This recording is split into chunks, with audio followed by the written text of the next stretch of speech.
Bom dia, pessoal. Estamos aqui na nossa semana 3 da disciplina de Projeto de Objetos 2. E hoje a gente vai falar um pouquinho, de categorias de produtos industriais, dando continuidade, ao que a gente vinha vendo na aula passada, com relação à classificação dos objetos. Hoje a gente vai ver um pouquinho sobre a categoria, dos produtos industriais. Essa parte mais teórica, ela é importante, como eu venho falando para vocês, para dar embasamento na construção do projeto, de vocês. Tanto na parte de planejamento, que é uma das partes mais importantes do projeto, quando a gente pensa numa temática específica, quando a gente pensa num problema para ser resolvido através de uma solução de design, uma das partes mais importantes é o planejamento do projeto, É saber como é que a gente vai trilhar por aquele caminho e como é que a gente vai conseguir aquele resultado, que vai solucionar o nosso problema. E nesse sentido, quando a gente está planejando, é importante que a gente consiga categorizar, o nosso produto, para que a gente consiga explorar as soluções da forma mais ampla, Então, nesse sentido, é importante que a gente consiga pensar nesses produtos, dentro de categorias, para justamente nessa etapa de planejamento, que é uma das etapas mais importantes do processo projetual, que é a etapa que vai dar um norte para a gente, mesmo que ao longo do processo a gente vá modelando essa forma de trabalhar e essa metodologia, mas é importante que a gente tenha esses conhecimentos e esses dados, no início do projeto, para que a gente consiga ter pensamentos e tomada de decisões mais assertivas, no sentido de solucionar os problemas. Então, aqui, a gente tem uma citação do Loback, que ele fala que nosso ambiente atual, ele é fruto, como se a gente olhar ao nosso redor, a gente vai ver que nosso ambiente, ele é formado, por uma série de objetos, como ele coloca, é fruto de uma acumulação de objetos que foram desenvolvidos independentemente uns dos outros, na maioria das vezes, e que, mediante a soma das suas inter-relações funcionais, vão determinar esse quadro representativo desse entorno que é criado artificialmente. Então, o que é que ele está dizendo aí? Que a gente vive num ambiente, em sua grande parte, formado por objetos que foram criados pelo ser humano, de uma forma geral. Cada um desses objetos ele foi criado de uma forma independente, mas que, dentro de um contexto, ele tem relações entre si. E que isso é importante para que a gente discuta e pense sobre isso, desde o início do projeto. Como é que o nosso objeto, o nosso produto, a solução que a gente vai dar para aquele problema, ele vai ser inserido dentro de um contexto e como é que ele vai conversar aí com os outros, que vão estar também dentro desse contexto. Lembra que a gente estava falando na aula passada, que a gente tem que, nas categorias, dos objetos, nas classificações dos objetos, a gente tem que pensar em vários fatores, não só funcionais, não só estéticos, mas também emocionais, de ergonomia, de usabilidade, de várias questões que estão aí em torno desse nosso objeto, E, nesse sentido, pensar como é que vai ser a relação desses objetos dentro do contexto onde ele vai estar inserido, Então, por isso que, mais uma vez, recai naquela etapa de planejamento. Esses dados são importantíssimos para que você consiga planejar as soluções que você vai gerar, Então, esse conjunto de objetos que estão nesse entorno onde o ser humano está inserido, eles acabam, de alguma forma, influenciando a conduta, a forma como esses seres humanos, eles vivem dentro desse ambiente. Na maioria das vezes, os objetos estão lá e eles auxiliam em algumas tarefas, Muitas vezes, alguns objetos, eles são extensões do corpo, do corpo humano, e ajudam no dia a dia, na execução de determinadas tarefas. Então, esses produtos industriais, eles vão estar sempre ligados às formas e às condutas dos seres humanos, Atualmente, a gente tem em mãos objetos que realmente são extensões nossas, e sem eles a gente não conseguiria fazer muitas coisas. Por exemplo, um carro, um ônibus. Você consegue percorrer longas distâncias dentro daquele veículo, né, que você, a pé, só com seu corpinho humano, você não conseguiria, né? Então, os objetos, eles acabam sendo essas extensões. O celular, né, Laura? A gente não vive mais sem o celular.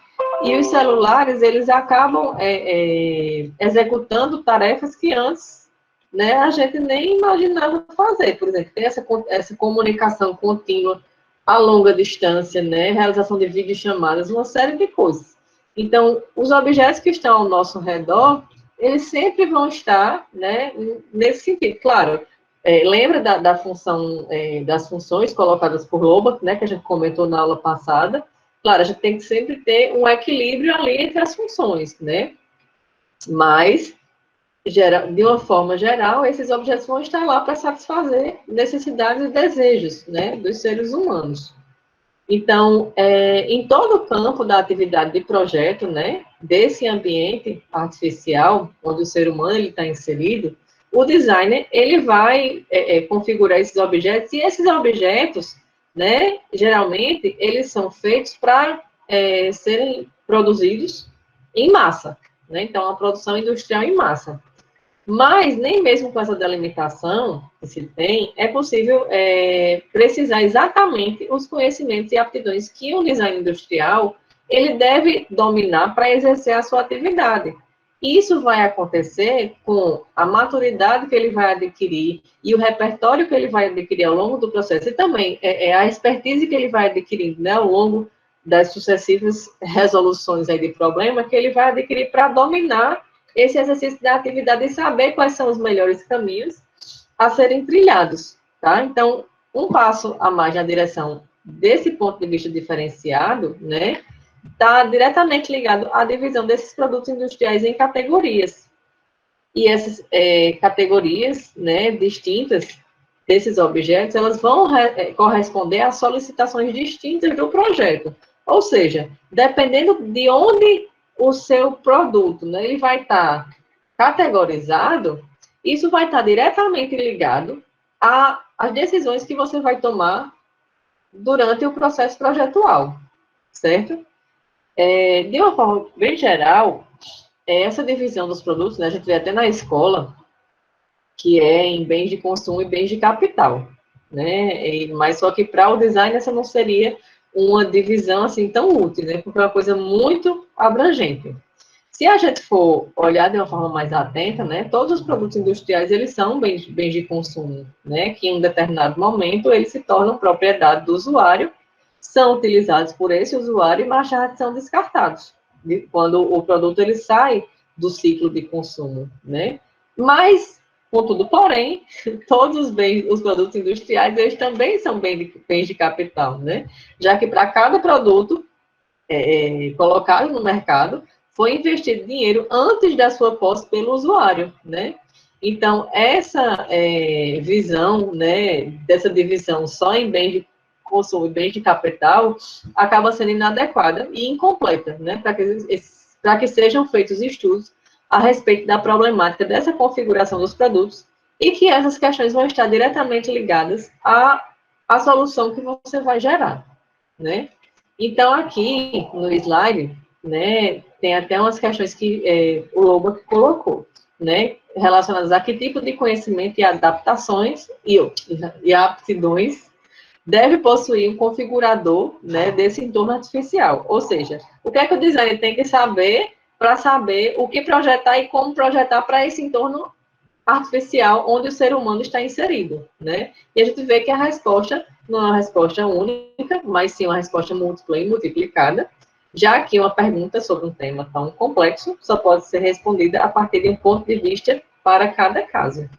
Então, para cada problema, eu vou ter um estudo e uma solução específica, e para isso eu também tenho que classificar como é a forma que eu vou agir dentro desse processo projetual. Isso vai estar diretamente ligado, como eu falei, né, à etapa do planejamento e à forma como eu conheço esse meu repertório e a forma como esse meu produto ele vai estar classificado, tá?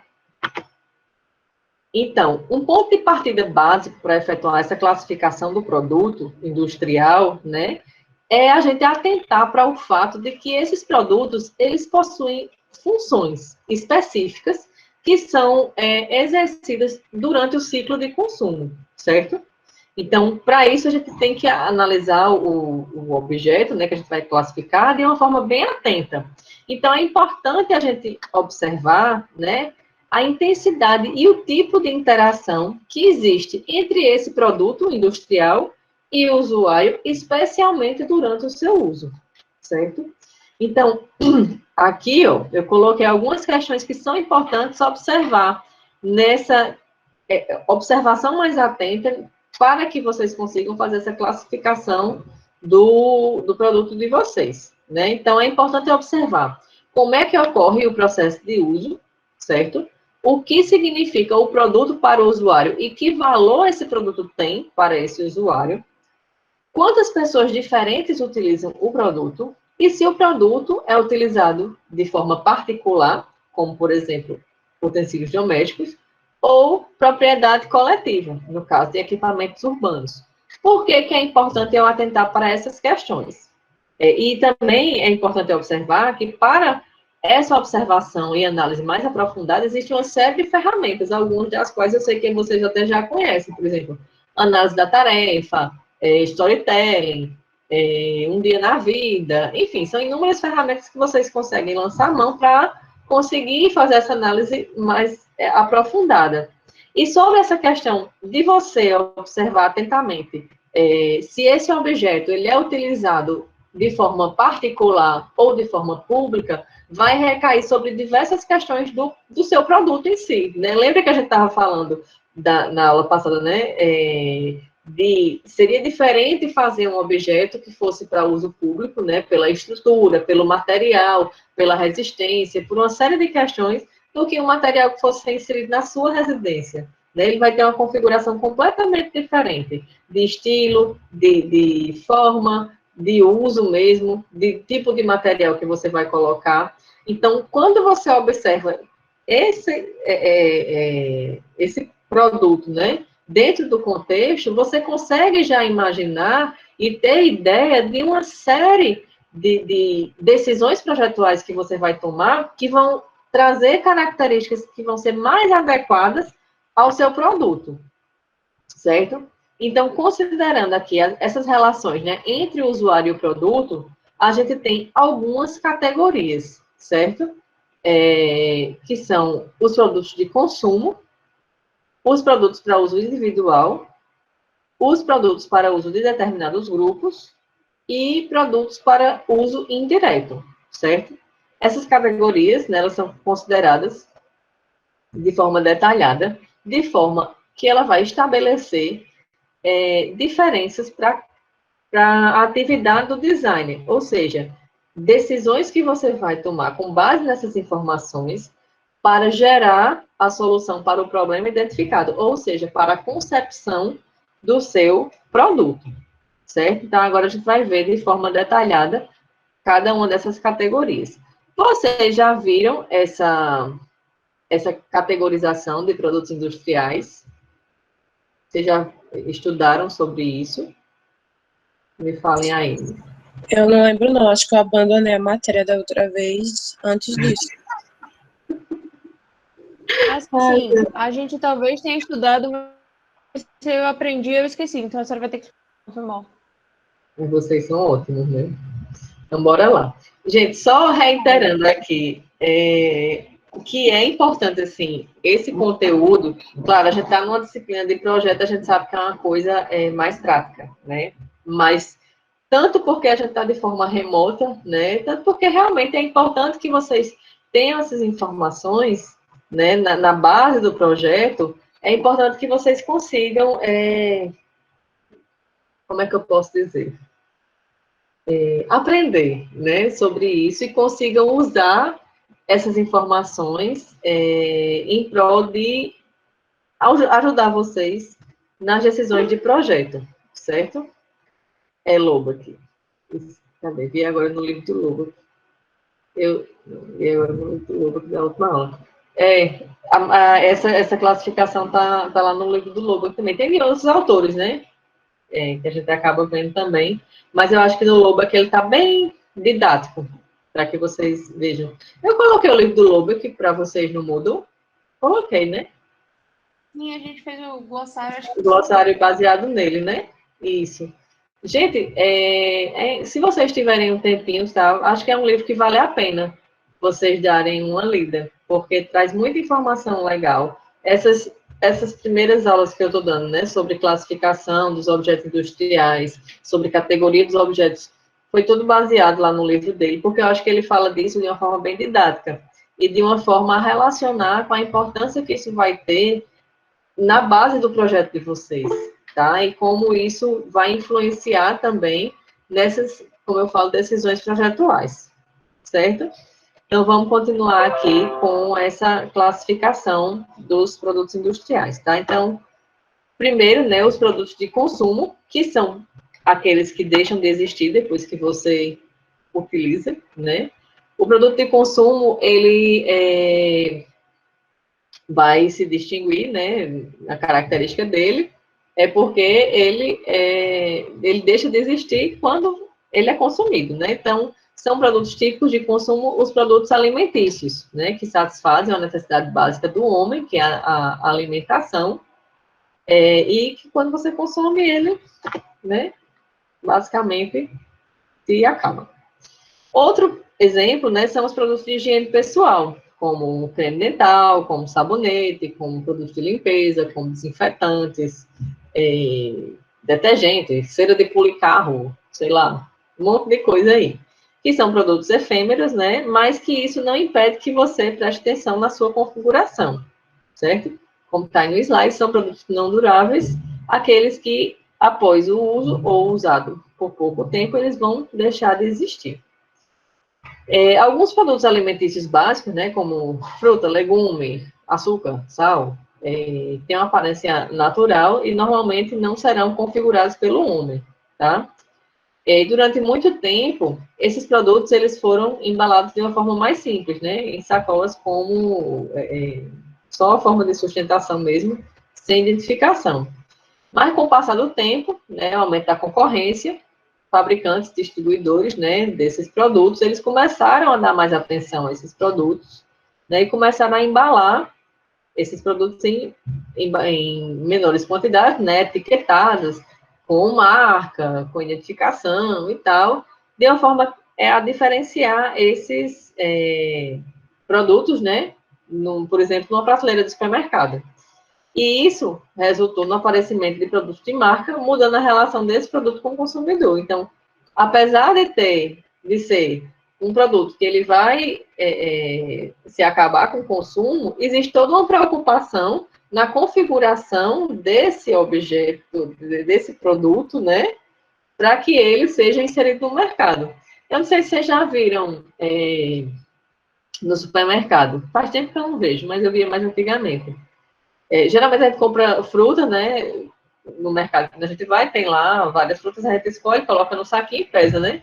Mas já tem umas que já vem prontinho no saquinho. Eu lembro muito da maçã da Mônica. Não sei se alguém de vocês já viu esse pacotinho de maçã da Mônica. Aqui no Rio há febre. Maçã da Mônica. Todo canto que você vai tem para vender. Maçã da Mônica. É um pacote, acho que é com 6, né? Maçãzinha. E aí tem o desenho e tal. E aí mostra a preocupação de dividir aquele produto em porções e tentar atrair a atenção do consumidor, né? Apesar de ser um produto efêmero, que você vai comer, vai se acabar, mas ele tem uma apresentação, né? Na qual houve a preocupação em apresentar esse produto para o mercado consumidor, tá? Em seguida, a gente tem aí a questão da embalagem, né? Que é justamente isso que a gente estava falando. Então, por meio dessa embalagem que é colocada no produto, né, ele acaba chamando a atenção do público. O exemplo que eu dei, né, da maçã da Mônica. A criança, quando vê, se tiver uma identificação com aquele personagem, vai dizer, ah, mãe, eu quero a maçã da Mônica. A maçã do saco é até melhor, porque você escolhe uma por uma. Mas a criança vai ver aquela marca, né, aquele personagem, aquelas cores, e vai querer. Então, não vai passar a comprar só maçã, vai comprar a maçã da Mônica, né?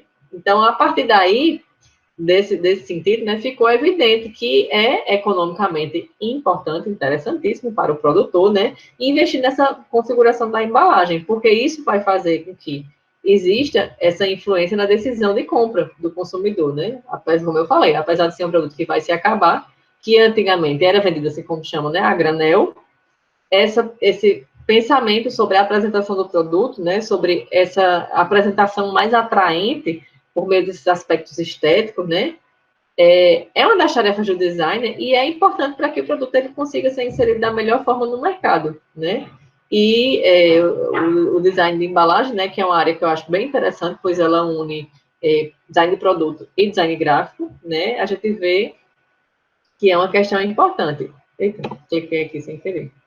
Então, aqui eu coloquei uns exemplos para vocês de embalagem de ovos, que eu achei bem interessante, né? A gente tem o ovo ali, como é vendido a granel, né? A embalagem ali que é mais comum, essa aqui, verdinha, e algumas mais elaboradas, né? Tem até essa aqui, deixa eu ver se eu marco aqui a ponta do... Essa aqui, ó.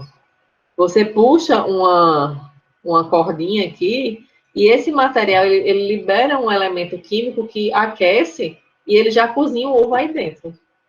Então, assim, eu achei interessantíssima essa inovação tecnológica, né, de material e de embalagem para a apresentação de um produto, gerando, né, aí a atração do público. Então, quando se tem, né, uma grande quantidade de concorrentes do mesmo produto, como, por exemplo, o produto ovo, é um produto comum, né, a gente tem em todo canto. Você tem produtos iguais ou semelhantes, né? Então, uma das armas que você pode utilizar, como está colocado aí, nesse sentido, para diferenciar o seu produto, é justamente a embalagem, né? Para atrair a atenção desse consumidor pela função estética, que está também diretamente ligada à função prática, né? Por exemplo, você comprar o ovo assim a granel, corre o risco seríssimo, se você está dentro de uma sacola, corre o risco seríssimo de você quebrar os seus ovos antes de chegar em casa, se você, dependendo de como você vai, né? Já essa outra embalagem aqui de baixo, aqui, ela já protege mais, mas ainda tem o risco de queda, que você não pode botar nada em cima e tal. E aqui a gente já vê outras embalagens que têm outros atrativos, né? Tanto de proteção, quanto de questões sustentáveis, de inovação tecnológica, né? De função estética e prática, né? Então, assim, é bem interessante a gente pensar no objeto nesse sentido, né? Que, apesar de ser um produto que vai se acabar com o consumo, existe aí a possibilidade de o designer trabalhar nos atributos desse projeto, né? Para que ele se destaque no mercado. Então, esses fatores estéticos, né? Quando são colocados no produto, né, eles têm maior êxito quando eles têm uma utilidade adicional, ou seja, eles possuem um valor adicional aos olhos do consumidor, que pode se manifestar de várias formas, né, como o produto, quando colocado nessa determinada embalagem, ele vai ser conservado de uma forma, de um tempo maior, por exemplo, né, um biscoito. Biscoito, quando a gente compra a embalagem está fechadinha, né, o biscoito está crocantinho ali dentro. Se a gente abrir aquela embalagem e não fechar de uma forma adequada, né, o biscoito fica mole. Então, tem algumas embalagens, não sei se vocês já viram, que tem aquele, como é que chama? Tipo ziplock, né, que você consegue fechar facilmente e isso vai deixar seu produto, o biscoito, no caso, crocante por mais tempo. Então, isso poderia ser um atrativo para o consumidor. Então, seria a questão estética, né, da embalagem legal, mas atrelada a esse valor adicional que é da conservação do produto, né? Outro caso é que o uso desse produto ele seja facilitado por embalagens inteligentes, né? Nesse caso, eu sempre lembro de uma propaganda que eu vi. Eu acho que era de uma lanchonete, eu não lembro exatamente qual era a lanchonete, mas era a embalagem de batatinha frita, e você tirava uma parte assim e ela já virava o copinho do ketchup. Então, você conseguia, com uma mão só, segurar a batatinha e molhar assim no ketchup, porque já estava tudo ali integrado. Então, seria uma facilidade de uso do produto, ou seja, do consumo da batatinha facilitado pela embalagem, né? Isso já traz esse atrativo para o consumidor.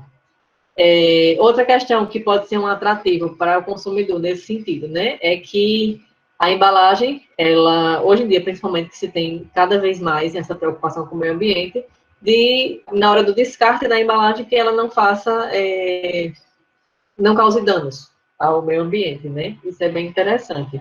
Eu lembro, eu sempre falo isso faz muito tempo que aconteceu. Eu lembro uma vez que eu fui no supermercado, eu morava lá em Natal ainda, e eu estava fazendo as compras e eu vi uma garrafinha de detergente, não lembro exatamente qual era a marca.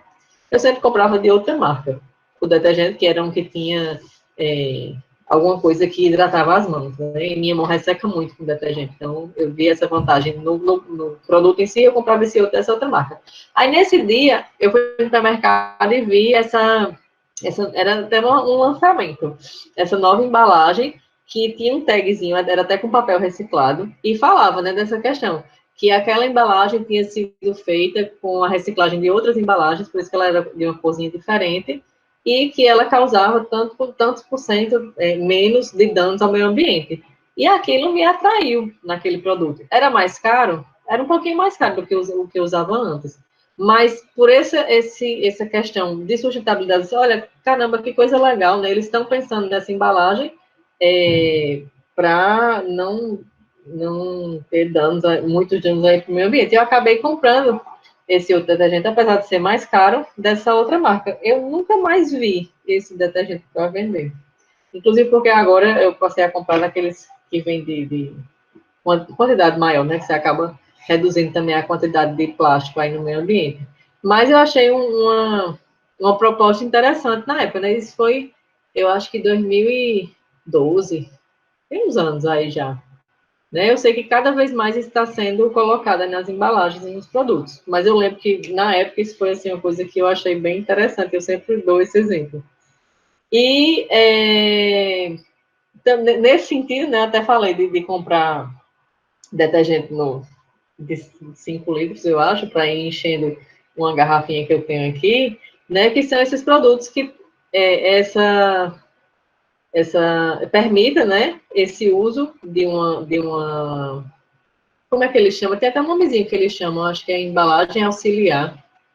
Né? Acontece muito com essas, hoje em dia, né, com shampoo e tal. Eu vi esses dias até um shampoo que é em barra agora, não sei se vocês já viram.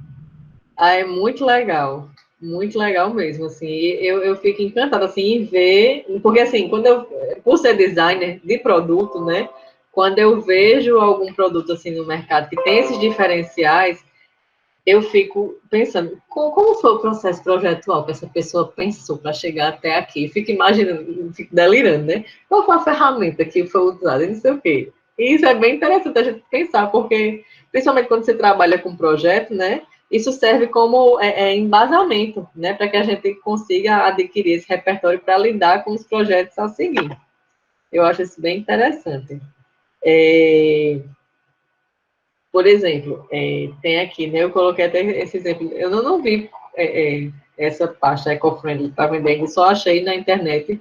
Não sei se é um produto conceito, mas coloquei para ilustrar essa questão, né? Dessas embalagens que são projetadas de forma que sua utilização e descarte ou reutilização não representem danos ao meio ambiente e, dessa forma, elas são atrativas e vantajosas, né, para o público. Principalmente, eu acho que cada vez mais as pessoas estão ficando mais conscientes disso e preocupadas, né? Então, eu acho que esses valores agregados ao produto acabam cada vez mais atraindo, né, o público consumidor.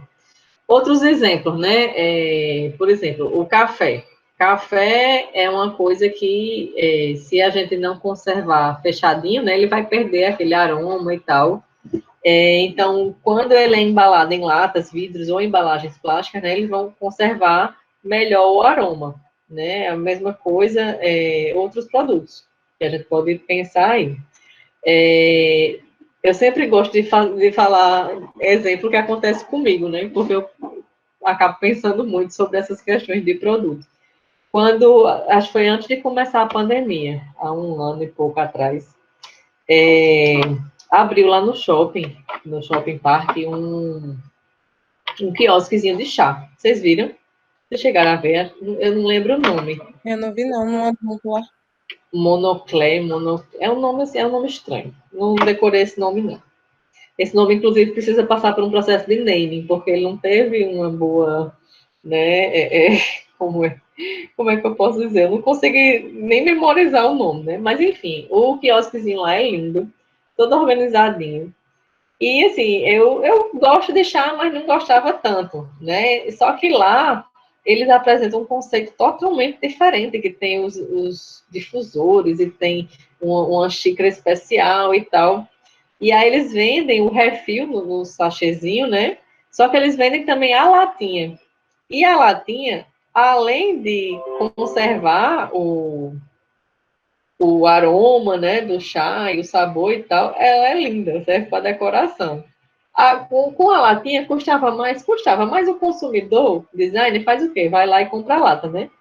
E realmente, eu deixei o produto que eu comprei, né, na latinha, passou um tempão aqui sem eu usar, e no momento que eu precisei usar de novo, estava lá, o mesmo aroma, então quer dizer que aquela embalagem conservou o meu produto, né? Então isso é interessante, e isso até às vezes fideliza o cliente por aquela empresa pensar naquelas questões relacionadas ao produto, né?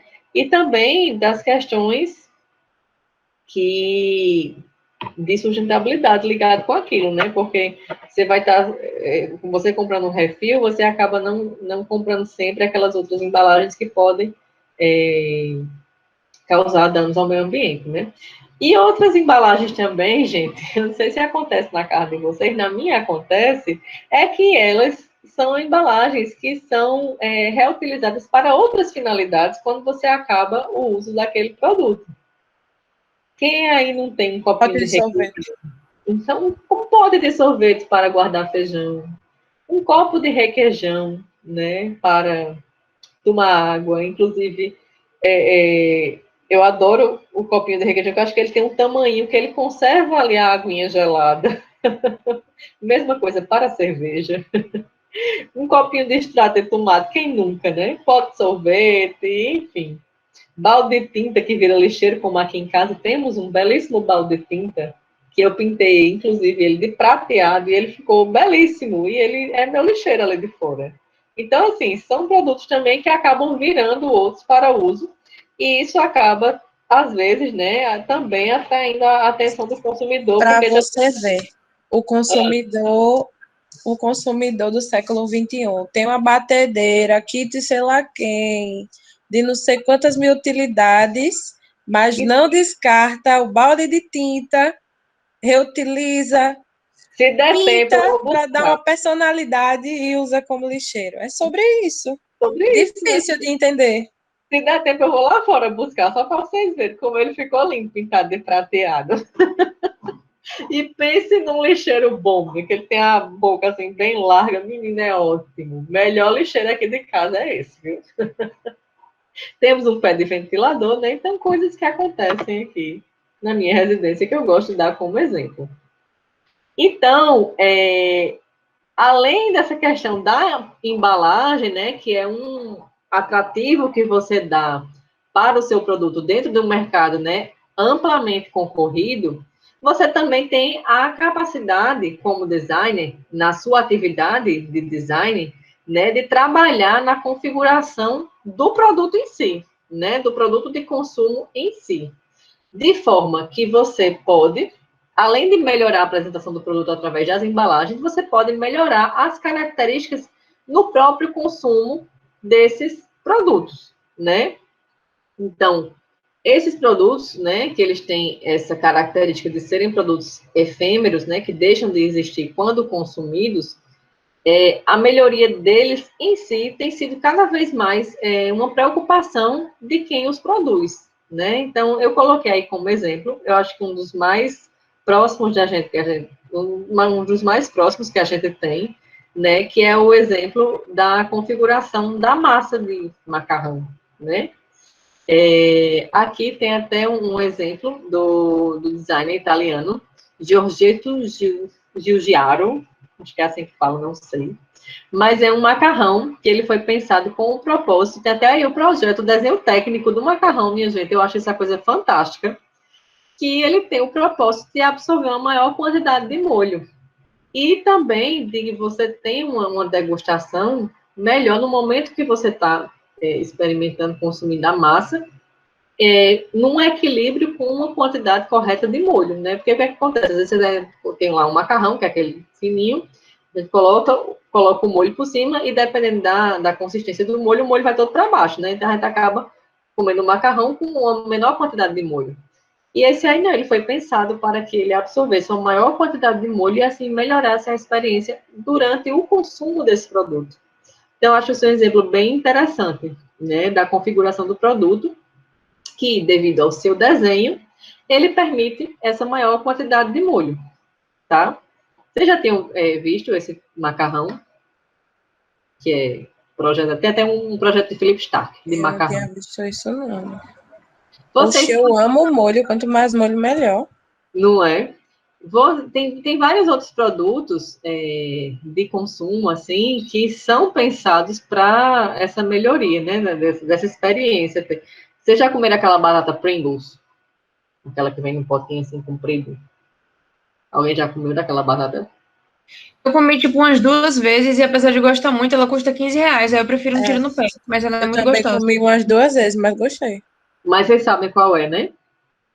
Sim.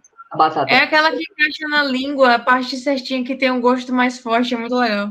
Ela tem um desenho que ela encaixa na língua de uma forma bem anatômica e faz com que você aprecie melhor o momento da crocância, do sabor lá da batata. Eu acho isso bem interessante, né? Pensar em como esse produto vai ser consumido para que ele tenha essa melhor experiência com o usuário, né? Então, assim, a gente vê que tem produtos que eles atraem a preferência do consumidor, né? Pelos usos, pelos usos, pelos elementos estéticos, né? Que vão apelar para os sentidos, né? Formas, cores, embalagens e tal. Mas outras questões também no produto, elas vão atrair essa preferência do consumidor, né? Por exemplo, o aroma, a forma como você come, a textura, enfim, uma série de outros elementos que vão melhorar essa experiência e vai fazer com que o consumidor seja atraído por aquele produto, tá? Até aí tá tranquilo? Produtos para uso individual, né? Então, o que a gente vê, né? Que às vezes a verdadeira tarefa do design de produtos é a configuração desses produtos de uso. E que, na maioria das vezes, né, eles têm uma vida útil maior, né, para os consumidores, até a sua descontinuação, né, ou seja, quando eles se tornam inutilizáveis, né. Claro, como a gente viu anteriormente, a gente tem projetos de design que trabalham na configuração dos objetos, dos produtos de consumo também, mas na maior parte das atividades, a maior parte das atividades do design, elas estão diretamente ligadas a essa configuração de produtos de uso, né? Então, quanto mais distante o usuário ele vai estar de ter ou de utilizar esse produto, né, maior vai ser sua indiferença com ele. Ou seja, é importante considerar essa relação próxima que o usuário ele vai ter com o produto para que o designer consiga trabalhar nisso, né? Porque é nessa relação que algumas questões vão ser percebidas e o designer vai conseguir trabalhar nelas, né? Para intensificar ainda mais essa relação entre o usuário e o produto industrial, né? Que são questões essenciais para serem consideradas durante o projeto e que isso vai impactar diretamente nas questões econômicas quando esse produto ele for inserido no mercado, né? Então, o produto de uso, uma vez desenvolvido, ele vai sempre estar lá, né, para satisfazer a determinadas necessidades durante o seu uso, certo? Então, aqui a gente tem alguns produtos para uso individual, que são aqueles produtos que são usados exclusivamente por uma determinada pessoa, né? O uso individual, nesse sentido, ele vai ser resultado de uma relação que vai ser mais forte, né, entre a pessoa e o objeto. No caso, é um objeto que vai ter um grande significado, um grande valor para esse usuário. Geralmente, são produtos que você usa em si mesmo, você não, geralmente não são produtos que você compartilha com outras pessoas, né? Então, essa relação vai ser mais contínua e mais estreita, né? Entre você e o produto, tá? E isso vai, consequentemente, desencadear um processo de identificação, de forma que esse usuário ele vai se adaptar ao produto formando uma unidade. E que esse produto ele passa a ser parte da rotina desse usuário. Eu coloquei até aí 3 exemplos, bem do nosso dia a dia, né? Um barbeador, geralmente, não é um objeto que é compartilhado, né? Geralmente, cada um tem o seu. E cada pessoa vai escolher o tipo de barbeador que mais lhe convém, que é mais confortável, que apresenta atributos para que você faça uso daquele objeto, né? Um relógio, que é também uma coisa mais pessoal, né? E acaba sendo parte dos seus gostos pessoais, da sua dinâmica de vida. E coloquei aí também um anel, que geralmente joias, bijuterias, acessórios, também são coisas bem individuais e que estão bem ligadas a essa questão das preferências pessoais de cada pessoa, né? Então, são produtos mais específicos que têm esse processo forte, né, de identificação do produto, do usuário com o produto, né? Então, pode ser que essa relação ela seja consciente para o usuário, né? Mas para o público, essa relação ela seja consciente para o usuário, mas também para o público que vai estar observando, né, essa pessoa. E que, de repente, a falta, né, desse objeto, às vezes pode até fazer com que as outras pessoas percebam, né? Eita, fulaninho não tá lá. Fulaninho usa óculos. Fulaninho nem tá com óculos hoje, né? Porque aquele produto, aquele objeto já passa a fazer parte da pessoa, quase, né? Por exemplo, o óculos já faz parte da minha pessoa. Esses anéis que eu uso, por exemplo, eu uso há anos. Esse de cima foi minha avó que me deu há milhares de anos atrás. E esse aqui é minha aliança de casamento, né? Eu tô com meu marido, já vai fazer 20 anos, já, já. Mas eu desde sempre eu usei. Então, é uma coisa que já meio que faz parte da minha vida e que, de repente, se eu tirar, né, algum desses objetos, né, as pessoas falam, não, fulano tá sem aquilo, sem aquele objeto. Então, isso faz parte do processo de identificação do objeto com o usuário, né? Então, pode ser que para o fabricante, né, nesse sentido, seja muito mais interessante e conveniente produzir um modelo padronizado para a galera toda, né? Então, eu vou fazer um modelo aqui para todo mundo. Só que isso, minha gente, não vai agradar todo mundo, né? E vai restringir as vendas, porque as preferências individuais, principalmente para esse tipo de produto, né, ela vai variar muito. Então, nesse sentido, é interessante que a gente consiga, né, tanto identificar esse consumidor e os suas necessidades e desejos, né, conhecer mais a fundo esse público, né, para que a gente consiga atingir em cheio essas características, né. Então, a gente pode citar como exemplo, né, a gente tem uma infinidade aí de modelo de caneta, de óculos, de relógio, né, que tem também outra infinidade de características diferenciadas, né, nessa tentativa de satisfazer os desejos individuais dos consumidores, né? Então, por isso que a gente tem uma grande variedade, porque a gente tem um grande público e cada um tem suas preferências, né? Essa tendência, né, e a mudança rápida de muitas variantes, né, geralmente, ela vai resultar em lucro para os fabricantes, porque vai aumentar as vendas. Por quê? Porque eu tenho uma grande variedade de coisas, eu tenho uma grande variedade de gostos pessoais, então, consequentemente, eu vou vender mais do que se eu tivesse um produto único para todo mundo, porque isso não iria agradar todo mundo, principalmente esses produtos de uso individual, certo? Esses produtos de uso individual, eles quase sempre eles são submetidos a mudanças de aparência pela mudança da forma, né, especialmente em produtos que têm uma pequena complexidade técnica. Por exemplo, a gente tem, eu coloquei no slide anterior aí o exemplo do relógio, né? Esse relógio, especificamente, cadê, Ângela? Não sei como ela não falou que tem traumas da disciplina de computação, mas ele apresenta aí uma forma que é similar, mas ele tem a possibilidade de mudar. Você pode mudar a pulseira por pulseiras de outras cores, de outros materiais, e aí você consegue uma caracterização mais individual desse objeto com relação às suas necessidades e desejos, certo? Então, aqui, nesse processo de identificação, né, do produto com usuário, usuário com produto, o designer, ele deve facilitar essa identificação por meio dessa configuração do produto adequado, ou seja, pensar de dentro para fora, pensar no usuário, pensar nas necessidades e desejos para pensar nessa configuração do objeto, né? E essas características a serem incluídas, elas devem ser escolhidas através desse estudo do comportamento do usuário e da percepção. E, mais uma vez, para isso, a gente tem aí, né, ao nosso dispor, uma série de ferramentas, de técnicas, de métodos que nos auxiliam nessa análise do público, né, e determinação dessas características para que a gente consiga ser mais direto aí na nossa solução. Até aqui tá tranquilo, gente? Todo mundo aqui, todo mundo tranquilo? Beleza. Sim. Então, aqui a gente tem produtos para uso de determinados grupos, certo?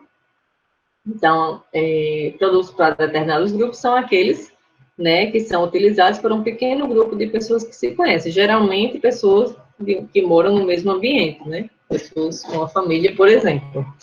E geralmente esses produtos, em sua maioria, são eletrodomésticos, utilitários, que são utilizados por aquele grupo mais restrito de pessoas, e que são pessoas que estão dentro do mesmo ciclo que se conhecem, né? Então, essa propriedade que é ampliada, né, do produto de uso individual para um produto para uso de determinados grupos, né, eles têm seu uso à disposição de várias pessoas, mas ainda em quantidade mais restrita, né? Porque é mais econômico, né, no sentido de favorecer também a relação entre essas pessoas. Por exemplo, às vezes não dá para ter uma televisão para cada pessoa, uma geladeira para cada pessoa, um fogão para cada pessoa, não é viável, né? E nem precisa. Então, às vezes a gente tem consciência, né, da responsabilidade com esses objetos e que conseguimos compartilhá-los, né? Todo mundo tendo cuidado e tal. Não é a mesma relação que você tem com um produto de uso individual, né?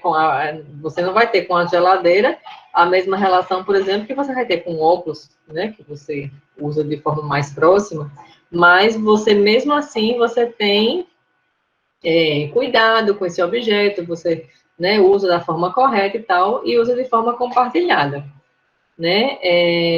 Essas relações, né, de cuidado e tal, elas são mais vistas, né, quando são objetos compartilhados por pessoas da mesma família, do que, por exemplo, um objeto que é utilizado por pessoas que não se conhecem. Geralmente as pessoas não têm o mesmo cuidado, que é o caso dos equipamentos urbanos, por exemplo, né? Por exemplo, o banheiro da sua casa, que você divide com sua família, que ali tem alguns equipamentos que você utiliza, né?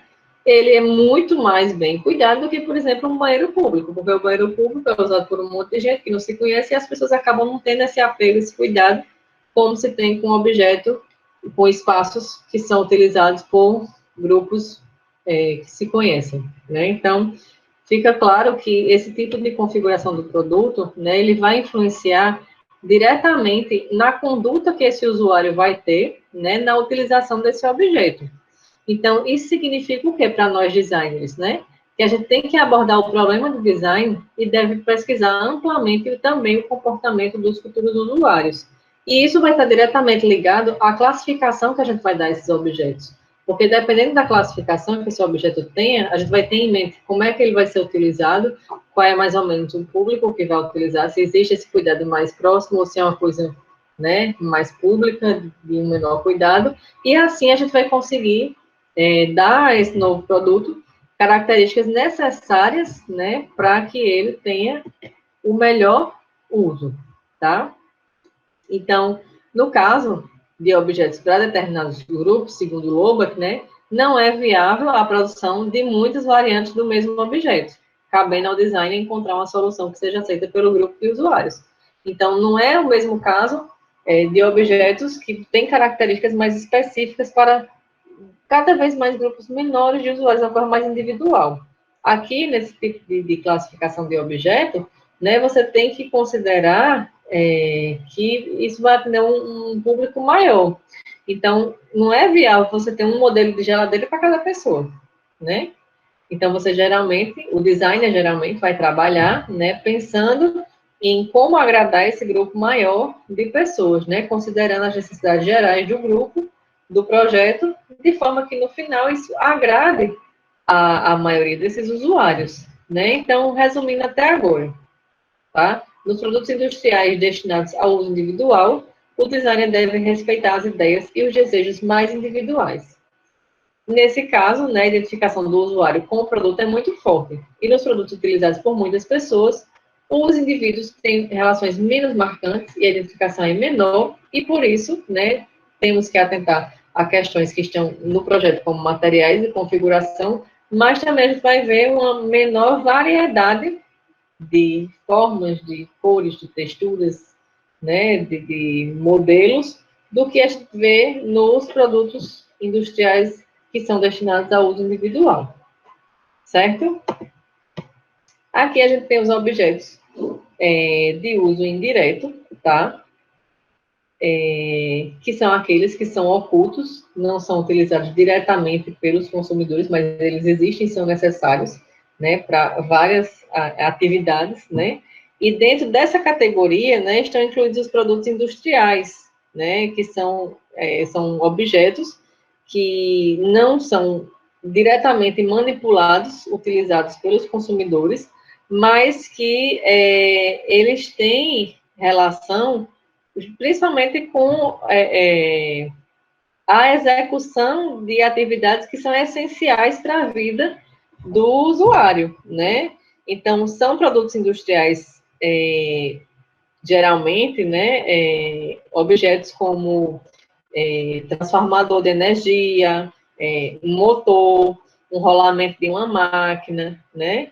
Então, são poucas pessoas, nesse caso, que têm uma relação mais próxima com esse produto. A grande maioria das pessoas não tem, né? Mas esses produtos, né, eles têm primeiramente a função prática e são parte de uma coisa mais ampla, ou seja, eles são fundamentais na execução de ações e atividades que são fundamentais para a vida dos seres humanos, tá? Então, quando esses produtos têm uma configuração especial, na maioria das vezes, é para atender a uma necessidade de mercado, né? Ou porque teve alguma pressão da concorrência, né? Aí ele, opa, vamos aqui se diferenciar, e aí ele vai usar essa diferenciação aí como argumento para vender mais, né? Aqui, como eu coloquei no slide, né, a configuração desses produtos, né, que são produtos que são mais utilizados na indústria e tal, eles são determinados, na maioria das vezes, pela finalidade prática, né? Por ele funcionar para executar aquela ação, que é diferente dos outros objetos que a gente vê, que tem outros tipos de apelos, né, e outros tipos de preocupação, certo? A configuração cuidadosa, como coloca o Loba, que tendo em vista a relação com o usuário, se torna dispensável, já que essa relação é apenas indireta.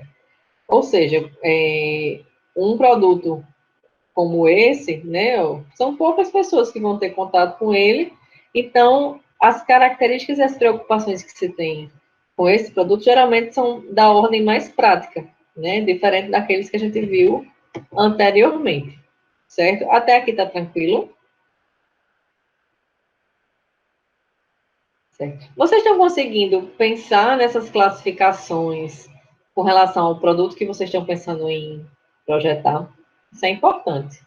À medida que esse pensamento vai sendo construído, que vocês consigam já fazer essa relação, né, com o projeto de vocês, certo?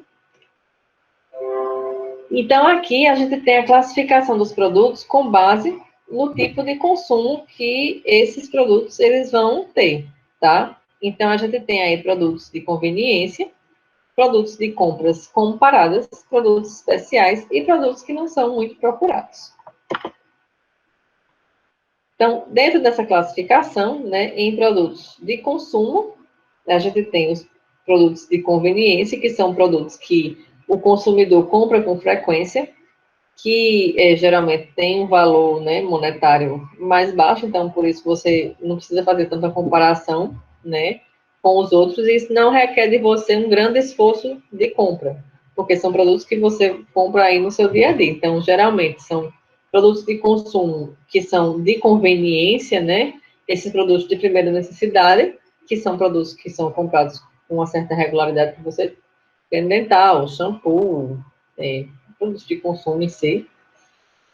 Produtos que você compra por impulso, né, mas que não tem um grande valor monetário, então você não precisa de tanto esforço para comprar, e você, vi aqui um esmalte, gostei dessa cor, vou comprar, né, então são, como foi que, acho que foi Laura que disse, não estou precisando, mas quero, é bem essa frase, como é? Nem sabia que precisava, mas quero. Pronto. Esses produtos de compra por impulso é justamente isso. Nem sabia que precisava, mas quero, tá? E também tem os produtos de emergência, né? Que são produtos que você acaba comprando quando você tem uma necessidade urgente. Eu coloquei aí o guarda-chuva porque, para mim, é o que mais significa esse produto de emergência, porque eu nunca lembro de andar com guarda-chuva. Nem na época que eu andava de ônibus a pé, eu não lembrava de guarda-chuva de jeito nenhum. Então, eu sempre tinha que estar comprando guarda-chuva. Então, precisou na emergência, vamos lá e compra sem muita pesquisa, sem muito choro, sem muita vela. Ainda dentro do produto de consumo, a gente tem os produtos aí que são de compras, que são comparadas, né? Ou seja, são produtos que geralmente têm um valor monetário mais alto, né? E que você vai precisar, de repente, fazer um processo seletivo aí, né? Desse produto, para que você possa comparar valores, né? E também o estilo e o custo-benefício que esse produto vai trazer para você. E aí, dentro dessa classificação das compras comparadas, né? A gente pode ter os produtos que são uniformes e os produtos não uniformes, né, dentro de uma categoria. Eu coloquei aí o carro para ilustrar, porque acho que fica mais fácil de entender. A gente tem produtos que são uniformes, né, que são produtos similares, em qualidade e preço diferente, mas são mais similares. Por quê? Porque eles trazem em si os benefícios básicos mais parecidos, né? Por exemplo, um carro, ele vai ter as 4 rodas e ele vai conduzir você para locais diferentes, né? E a gente tem produtos não uniformes, ou seja, aqueles produtos que vão ter um valor geralmente mais elevado, mas eles vão apresentar alguns atributos para você, né, que vão te influenciar no momento da compra. Então, eu coloquei aí um carro mais popular, que tem os atributos básicos, mas também coloquei um carro que tem outros atributos de forma, de acessórios e de uma série de questões que levam você a considerar, né, no momento da compra, tá? Mas que não é uma compra por impulso, geralmente, né, para seres humanos normais, e é uma compra que geralmente é comparada. Você faz essa comparação de custo-benefício entre os produtos uniformes e os produtos não uniformes para ver o que é que vai trazer mais benefício para você. E dentro ainda dos produtos de consumo, né, nós temos os produtos especiais, né, que são produtos que são mais exclusivos, né, que têm características únicas ou com identificação, né, o carro da BMW, a caneta da Montblanc, né, o relógio Rolex. Então, eles têm uma carga aí de simbólica, né, e estética, também funcional, mas são produtos que geralmente são mais caros, né, mas que são atrativos para uma determinada parcela de usuários, né, que eles estão dispostos a fazer esforços para fazer essa compra, para justamente ter essa diferenciação, né. Eu acho que aí o simbolismo e a estética falam, gritam, né, aí em cima da função prática, que já é o básico esperado. Esse relógio aqui de baixo, salvo engano, é um relógio que dentro dele tem pedaços dos meteoritos da Lua. É um negócio assim, tem uns relógios que são bem especiais. Outro que tem peças que foram das ferragens de Titanic. Então, assim, o relógio, geralmente, ele serve para você olhar as horas, né? Mas tem gente que está disposta a pagar um valor altíssimo para ter um relógio que tem um pedaço de Titanic dentro. Outro está disposto a pagar por um relógio que tem uma poeira lunar ali dentro, né? Então, são coisas que vão de acordo com os grupos de usuários, né? E a gente, como designer, tem que entender esses grupos, né? Tem que entender essas necessidades do povo, né? Tem gente que tem essas vontades que para a gente são, como a Laura colocou aí, me poupe, né? Mas é um grupo de usuários que às vezes a gente tem que projetar para eles também, né? Claro que cada designer vai ter a sua preferência aí por público, né? Eu estava até comentando ontem numa reunião que a gente participou, estava eu, Dani, uma professora lá do IFAL, a gente falando que às vezes as pessoas elitizam muito o design, né? Elitizam muito, principalmente por as pessoas sempre estarem atribuindo design principalmente a esses tipos de produto de consumo, que são esses produtos especiais, porque lembra da pirâmide de Maslow, com aquela outra que eu fiz a analogia, né? Essa questão, ela está lá no topo da pirâmide, quando você consegue, com a criatividade, já cumprir tudo o resto e dar aquele diferencial no seu produto. Então, às vezes as pessoas acabam elitizando muito o design e o profissional designer, né? E a gente acaba esquecendo que a maior parte desses profissionais, né, não trabalham com esses produtos mais elitizados, mas sim trabalham com um design mais participativo, né, fazendo uma análise aprofundada, né, do público, de entender o que é que aquele público precisa, assim, e equilibrar forma, função, estética, simbolismo num produto, acho que muito mais, né, para esses produtos nossos do dia a dia do que para esses produtos mais elitizados. Claro, eles existem, e tem mercado para isso. Isso a gente tem que ter consciência, né? Existe um grande mercado para esses produtos. Mas é importante a gente, como profissional do design, ter a noção do todo, sabe? De todos os usuários. Desde a necessidade do usuário que tem em foco mais a necessidade prática do objeto e até aquele usuário que quer um relógio com um pedaço de Titanic. Rubens colocou aí, não deve ser resistente à água, não sei, Rubens. Não sei que ele tem um pedaço de Titanic lá dentro. É caríssimo, eu esqueci até o preço. Uma vez eu pesquisei, porque tinha uma aluna minha lá de Natal que eu orientei, eu nem sabia que existiam esses relógios. Foi essa aluna que trouxe essa informação. O TCC dela foi o desenvolvimento de um relógio e ela trabalhou essas questões no TCC dela, né? E ela que trouxe essas informações, e tem os valores e tal. E tem uma série de tipos desse relógio, né, que tem coisas bem diferentes, né? Poeira lunar, um pedaço do meteorito não sei de onde, um pedaço do Titanic e tal. Mas que tem um público para comprar isso, né? Isso a gente tem que saber. Quando você sabe, né, você conhece seu público, você consegue cada vez mais trazer essas questões do seu produto e, consequentemente, você vai conseguir aumentar aí a sua percepção aí no mercado. Foi o que Laís colocou. Só para entender, dentro dos produtos de consumo, além de haver aqueles não duráveis que acabam rapidamente, existe isso. Compras comparadas e compras de conveniência. Porque isso. Que são produtos são produtos bens mais duráveis, né? Que aí requer, né, assim, a gente não está só classificação em bens duráveis e bens não duráveis, né? Tem uma série de categorias que estão umas interligadas com as outras. Entendeu? Biela, vocês colocou muito dinheiro sobrando. Mulher, tem gente que tem muito dinheiro sobrando. Mulher, tem gente que dá 10 mil reais numa caneta dessa aqui que eu coloquei no slide. Uma caneta dessa caríssima. Depois pesquisem aí, caneta Montblanc, dessas que tem ouro, não sei o que, pedras preciosas, Swarovski, não sei o que. Tem gente que dá, mulher, 10 mil reais em caneta.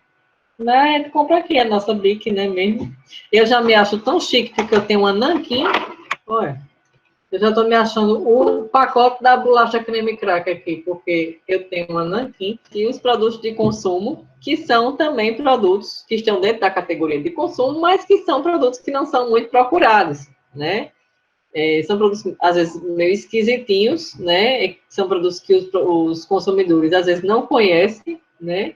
E que, geralmente, não pensam em comprar, né? Eu coloquei aí o caixão, que é assim, quem é que pensa em comprar um caixão, não é verdade? Eu tenho até uma amiga, na época da graduação, que quando ela se formou, ela foi trabalhar, minha gente, com design de caixão. Eu achei na época tão estranho, mas ela fazia lá o desenho dos caixões e tal, eu achava bem interessante. Mas assim, qual é o público, né? Para quem ela está projetando? Na época eu fiquei curiosa para saber, mas ela me explicou lá, eu achei interessante o processo, né? Mas são produtos que a gente não pensa em comprar. Esse aí, por exemplo, você comprar um colo, né? Você comprar um colo na China, minha gente, imagina comprar um colo. Comprar essa bacia para enfiar a cabeça do menino dentro e aparar o cabelo. Uma coisa bem esquisita, né? Existe. Vende, pode ser que venda, mas são produtos que às vezes não são muito procurados. Deixa eu ver o que eu vou colocar aqui no chat.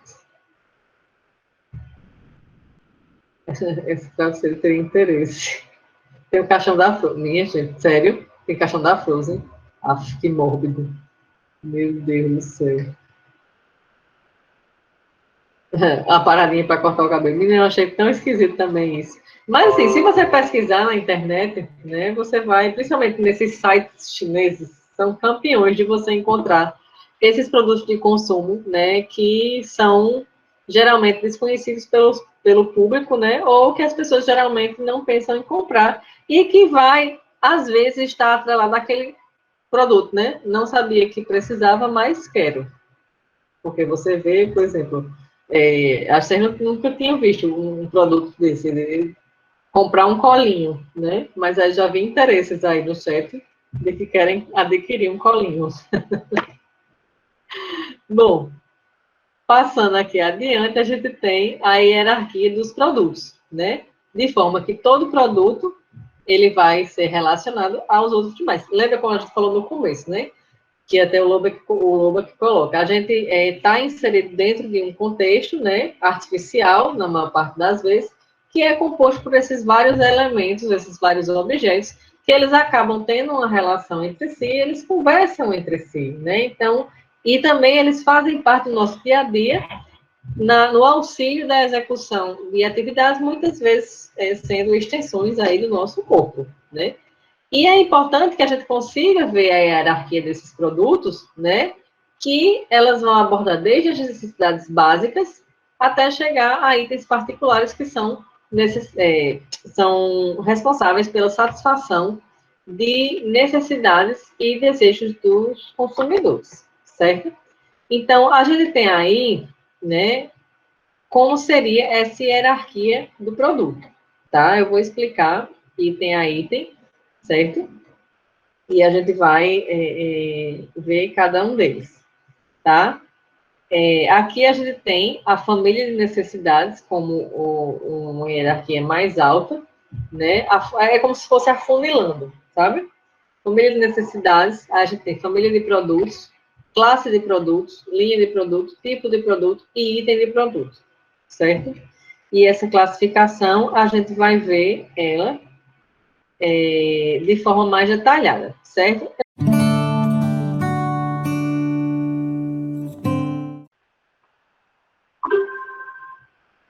Bom dia, pessoal. Então, vamos dar aqui continuidade, certo, ao assunto que a gente estava tratando na aula passada, e a gente parou no ponto onde a gente estava vendo a hierarquia dos produtos, tá?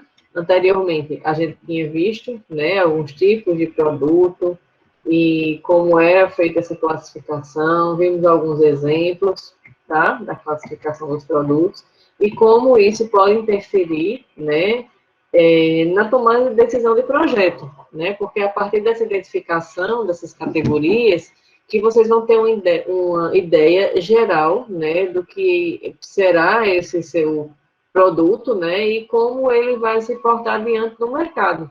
E assim você consegue vislumbrar também né, que possivelmente vai ser esse seu público-alvo, né, e isso vai auxiliar você no momento de projetar, tá? Então, dando continuidade a esse assunto, a gente vai ver aqui a hierarquia dos produtos, certo? Onde a gente vai ver que todos os produtos, eles estão dentro de um contexto, né? Ou seja, eles têm relação uns com os outros, né? Então, a hierarquia desses produtos, né? Quando a gente enxerga eles dentro de um determinado contexto, a gente vai ver que eles abordam, né, questões como necessidades básicas até itens particulares, né?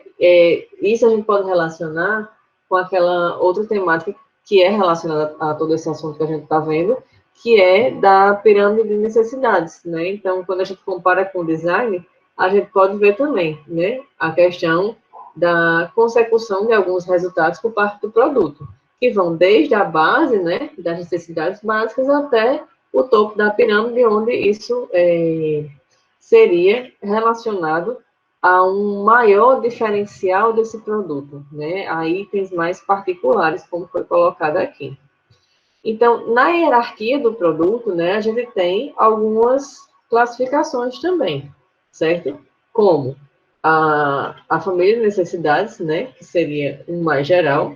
Dentro da família de necessidades, a gente teria família de produto, teríamos as classes de produto. Na família de necessidade, gente, isso estaria diretamente ligado ao problema de projeto, tá? E aí, para essas necessidades, teríamos uma família de produto. Dentro dessa família de produto, classes de produtos. Dentro de cada classe, linha. Dentro de cada linha, tipo. E dentro de cada tipo, item, tá? Vamos ilustrar isso para ver como é que fica.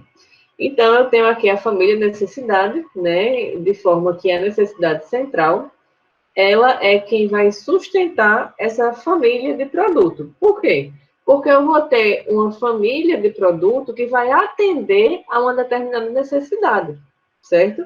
Então, quando eu tenho um problema, né, que esse problema ele está relacionado a alguma necessidade, né, eu consigo vislumbrar, né, o que eu posso desenvolver, né, que família de produtos eu poderia desenvolver para que eu conseguisse suprir essa minha necessidade. Eu coloquei aqui um exemplo, né, bem basicão, mas relacionado à culinária, né, que eu teria como necessidade fazer uma torta ou um bolo, certo? Então, essa seria a minha necessidade. Essa necessidade, ela está dentro de um contexto, ou seja, dentro de uma família de necessidades, né? Então, não é só uma ação separada, né? Eu tenho todo um conjunto de ações e de elementos que eu preciso, né? E de ações que eu preciso executar para que essa minha necessidade, ela seja suprida. Então, para que eu consiga fazer isso da melhor forma, lembra que a gente estava falando na aula passada, né? Que tem determinados objetos que são extensões do nosso corpo, que eles ajudam a gente na execução das tarefas do dia a dia, né? Claro, tem tarefas que eu consigo fazer só com a minha mão, mas quando eu faço com uma ferramenta, com um determinado objeto, isso pode facilitar a minha vida e, consequentemente, melhorar a minha qualidade, né? De execução daquela tarefa. Então, por exemplo, um bolo, eu posso bater ele na mão, né? Eu posso pegar a minha própria mão e bater. Mas se eu tiver uma colher para mexer, isso já facilita, né? E se eu tenho uma batedeira que faça isso, facilita mais ainda, né? Então, é uma família de necessidades que vai gerando essa melhoria, né, na execução das tarefas. Então, para a necessidade central, nesse caso desse exemplo, né, que seria o feitio de um bolo, de uma torta, eu tenho produtos que vão satisfazer essa minha necessidade central. Ou seja, eu tenho alguns produtos que que foram elaborados e que servem diretamente ou indiretamente para que eu consiga suprir essa minha necessidade. Então, eu tenho aí colheres, eu tenho aí a batedeira, eu tenho aí panelas, eu tenho o liquidificador, eu tenho uma série de coisas que podem ser utilizadas como extensões para a minha ação, para que eu consiga executar essa tarefa da melhor forma possível, tá? Aí, dentro dessa família de produtos, né, eu tenho algumas classes de produtos. Ou seja, eu tenho alguns grupos de produtos que estão dentro de uma linha que tem uma certa afinidade, né? Então, dentre essa família de produto aqui, ó, deixa eu colocar aqui o apontador. Eu tenho alguns que são mais relacionados, por exemplo, à cocção, e eu tenho outros que são mais direcionados à questão de bater, de misturar, e assim eu tenho algumas classes dentro da família, certo? Então, são os grupos, né, que eu tenho dentro de uma linha de produtos que tem afinidade funcional, ou seja, aquela função deles tem uma determinada similaridade, né? Aqui eu coloquei o exemplo, a batedeira, o liquidificador, a batedeira que tem o pé e a batedeira de mão, né? Aí, dentro dessa classe de produto, eu tenho a linha. Por exemplo, dessa batedeira aqui de pé, eu tenho, dessa marca aqui, eu tenho 2 modelos. Esse modelo que tem essa haste maior e tem uma forma diferente aí de segurar esse bowl, e eu tenho essa outra, né, que tem algumas similaridades, mas tem algumas especificidades, né? Então, são grupos de produtos que são de dentro de uma classe e que desempenham funções similares, mas que têm diferenças entre si. Ou seja, aqui eu estou dando a opção para o meu cliente, para ele escolher qual linha de produto ele quer dentro dessa classe, dentro dessa família, para que ele veja qual é a que atende melhor a necessidade dele, né? Então, eu tenho aí a linha de produto. Dentro da linha de produto, eu ainda tenho o tipo de produto. Então, eu não só tenho a batedeira desse modelo aqui na cor vermelha. Eu tenho essa batedeira, né, de várias cores. Então, eu tenho essa opção que eu posso dar ao meu usuário, né, ao meu público-alvo, para que ele escolha. Né? Então, são grupos de itens dentro de uma linha de produto. Então, eu tenho o produto aqui da minha linha e esse produto ainda tem um subgrupo que está aí diferenciado pela cor, né, do produto. E ainda, dentro do tipo de produto, ainda tem um item de produto, que seria aquela unidade distinta, né, que não é muito comum, mas que ela tem atributos físicos, né, diferenciados dos demais. Por exemplo, essa batedeira aí, ela é coberta, acho que com cristais Swarovski, né? Deve ser o triplo do preço dessa aqui. Que eu acho, inclusive, essa aqui muito mais bonita. Né? Essa aqui eu não compraria. Mas ela tem algumas características que, de repente, vai atingir a um determinado grupo específico, né? E, assim, você vai ter mercado para esse produto. Por quê? Porque ele tem características diferenciadas, né, relacionadas aos atributos físicos, né, não funcionais, porque o funcional é o mesmo, tá? Mas ela vai ter essa diferenciação para atrair um determinado públicozinho lá, tá? Então, aqui eu coloquei a hierarquia do produto de uma forma mais geral, né, para vocês entenderem mais como é que funciona essa questão da hierarquia do produto, né?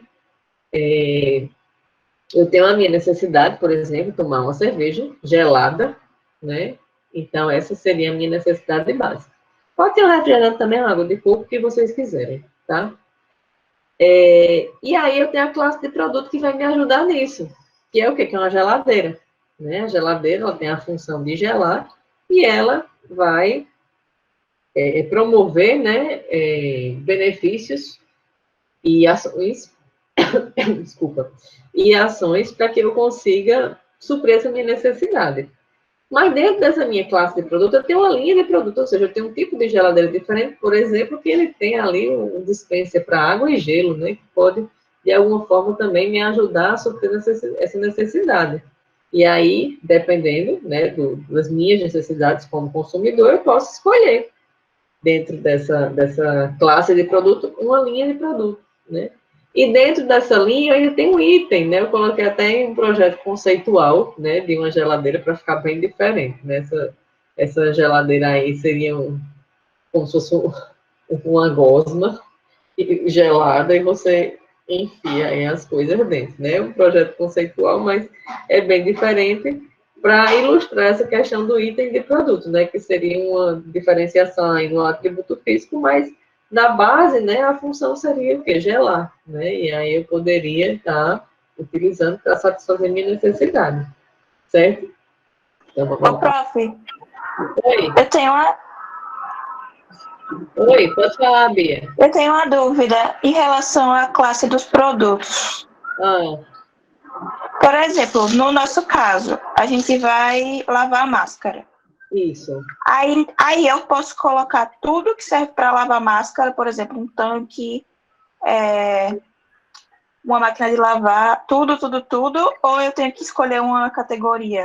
Por exemplo, você tem uma família de produtos que servem para lavar. Aí você pode ter um tanque, você pode ter, de repente, uma outra coisa outro objeto que faça isso em forma de tanque, entendeu? Um escovão. Você pode ter várias coisas para lavar na família de produtos. E aí, na classe de produto, você vai escolher especificamente alguns dos itens que têm afinidade funcional. Ou seja, você pode, de repente, escolher alguns tipos de tanque que funcionam de forma similar e têm a função de lavar. Entendeu? Entendi. E no caso, na linha de produto, não precisa ser tipo do mesmo fabricante? Não, Você... não precisa ser do mesmo fabricante, não. Pode ser um item. Assim, se for do mesmo fabricante, melhor, porque aí você vai conseguir ver essa diferenciação de forma gradual e clara do mesmo fabricante, que geralmente tem características em comum. Mas se você não encontrar, como é o caso desse slide aqui, né? Esse aqui provavelmente não é do mesmo fabricante, até porque é um produto conceito. Mas você pode ter esse produto, sim, de outra marca, não tem nenhum problema. Certo? Certo, entendi. Obrigada. Nada. Então, vamos para frente. Então, dentro, né, desse universo dos objetos, tem outras questões que a gente deve ter em mente também, né, e abordá-las durante o processo até de planejamento desse produto, né, para que a gente consiga já prever algumas situações, né, do produto.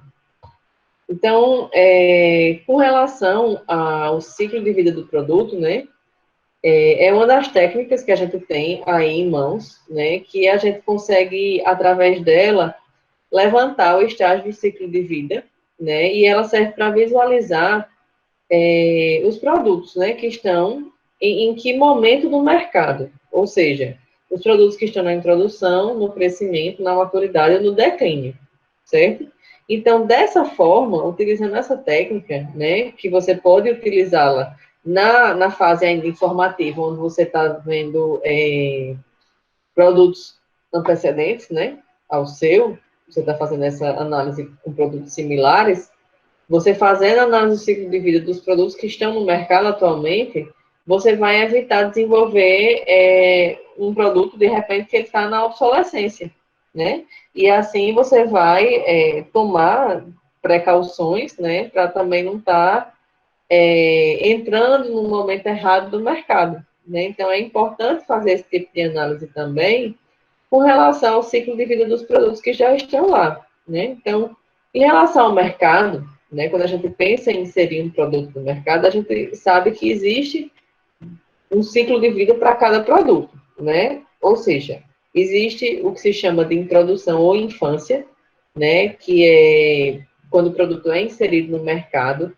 Geralmente o produto não é muito conhecido, então ele vai vender pouco, né? E nessa fase os lucros ainda vão ser baixos, né?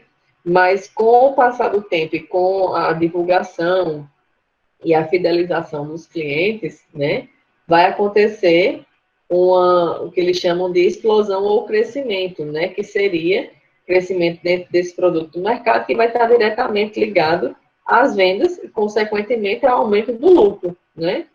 E aí, esse produto, ele, em um determinado estágio, ele vai entrar ali em maturidade ou estagnação, como também é denominado, né? E é uma fase que é conhecida como uma fase de estabilidade do produto. Ou seja, ele nem sobe, nem desce, ele nem declina, nem ele cresce, né? Então, ele continua ali dando lucro pelas vezes, mas com o passar do tempo, com o aumento da concorrência, né, com a diversificação dos produtos que tem no mercado, né, posteriormente, esse produto ele vai entrar numa fase de declínio, que é determinada pela diminuição das vendas, né, por diversos fatores, como eu falei, né, seja a obsolescência de mercado daquele produto, o aumento da concorrência, as inovações que são inseridas no mercado, as novas tecnologias, até mesmo mudança de hábito, né, dos consumidores e comportamento dos usuários, né, e vários outros motivos. Então, quando esse produto ele está na maturidade, já é o momento da gente pensar, né? A gente já tem que se planejar para ver se ele vai ser, se vai ser feito um redesign desse produto, para que ele seja reinserido no mercado e continue a crescer e não entre em declínio, ou se esse produto ele vai ser descontinuado, né? E vai entrar um novo produto no mercado. Existem várias ferramentas que servem para fazer essa análise, né? Que você vai ver o estágio onde o produto está e você vai tomar essas decisões se é necessário um redesign ou uma descontinuação do produto, mas que é importante você avaliar essa trajetória do produto no mercado, né? Para você, de repente, pensar no seu produto já com essas considerações a respeito de onde ele vai ser inserido e como, em que momento, né? Assim, claro, o produto que você vai gerar, ele vai partir de baixo, né? Mas, dependendo dos dados que você vai ter dos produtos similares, isso já vai lhe dar uma ideia de tomada de decisão, né? Para o que você vai fazer com o seu produto. Então, o conhecimento desse ciclo de produto, né? Ele vai ajudar você tanto no nível estratégico de projeto, quanto no nível operacional, né, design, quando você vai estar executando o seu projeto. Então, um produto que ele está na maturidade, né, de repente ele pode ser substituído por um novo produto, né, ou como eu falei, ele pode ter um redesign para que, de repente, ele tenha um aumento de funções, ou seja, inserida alguma inovação tecnológica, ou que ele tenha alguma mudança morfológica, né. Quando a gente faz análises similares, né, a gente sabe que é importante a gente ver o que é que existe no mercado para que a gente possa potencializar os pontos positivos e eliminar os negativos. E nessa análise do ciclo de vida acontece mais ou menos isso, né? A gente vai ver como é que está o momento de mercado daquele produto similar, quais são os pontos positivos e negativos dele e como a gente pode utilizar isso em prol do nosso produto, né? De repente, existe um produto muito bom no mercado, que ele está no momento de maturidade, né? Mas que a gente já sabe que pelo contexto onde ele está inserido, pelos elementos de inovações tecnológicas, de mudança de comportamento de público, já há necessidade de algumas mudanças. Então, de repente, o meu produto, ele pode ter aquelas características que já são bem aceitas pelo público, mas eu posso acrescentar elementos que vai fazer com que meu produto, ele não entre em declínio, mas que ele se mantenha ali naquele patamar, né? Então, a gente sabe, né, que todo produto ele vai ter essa introdução no mercado, né, que é quando o produto ou serviço é lançado e às vezes ele é testado. Que muitas vezes o que é que acontece, né? Quando a gente chega no supermercado, vem de repente uma gôndola, uma prateleira com aquele produto novo. E aquele produto novo, geralmente ele está com preço mais baixo do que os concorrentes, né? Vocês já perceberam isso? Que geralmente, quando tem um lançamento de um produto novo no mercado, geralmente ele está com preço mais baixo do que os concorrentes. Por que que isso acontece? Geralmente, algumas empresas negociam da seguinte forma, né? Meu produto novo no mercado, eu preciso que as pessoas conheçam, então eu preciso ter um atrativo, né? E aí o supermercado também, para aceitar, né, esse produto, também faz esse tipo de negociação com os vendedores, né, que eles chamam de enxoval.